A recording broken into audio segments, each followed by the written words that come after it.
Hi guys, what's up? Sa mga kababayan po nating nagtatanong kung ano daw po yung payment method na pwedeng padalhan sa Pilipinas. So before we proceed guys, again, I'm asking your kind support to please paki-follow na lang and paki-share na din po. So may tatlong method dito sa Bark na pwede nating padalhan. Ito po yung cash pickup, bank transfer at wallet transfer. So sa mga nagtatanong at nagko-comment about Bark po, sabi nila hindi daw po legit yung Bark. So ang Bark po is license po siya ng Saudi Central Banks. It means they are authorized po to operate in Saudi Arabia as a remittance or as a digital wallet po.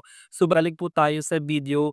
Kapag cash pickup kayo nagpadala, meron po ditong Cebuana, Imluelier, Palawan, at kasama pa yung GCash. So ayan guys, pag bank naman, so ba't punta tayo dito sa my wallet, pwede kayo makapagpadala sa GCash, CoinsPH, PayMaya, Grab, OmniPay. Pwede nyo lang po i-click yung browse all wallets. Diyan nyo po makikita yung mga wallets na pwede nyong padalhan. So pinaka-common dito is yung GCash, yan po, at yung PayMaya. So balik po tayo dito sa bangko. So madami pong affiliated bank po ang Bark po. So mayroon ditong like BDO.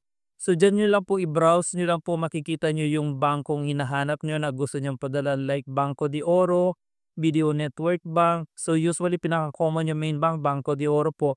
And meron po dito yung digital bank na minsan may mga nagtatanong po ng mga kababayan na kung affiliated ba itong digital bank na to. So affiliated po yung Go Time Bank po.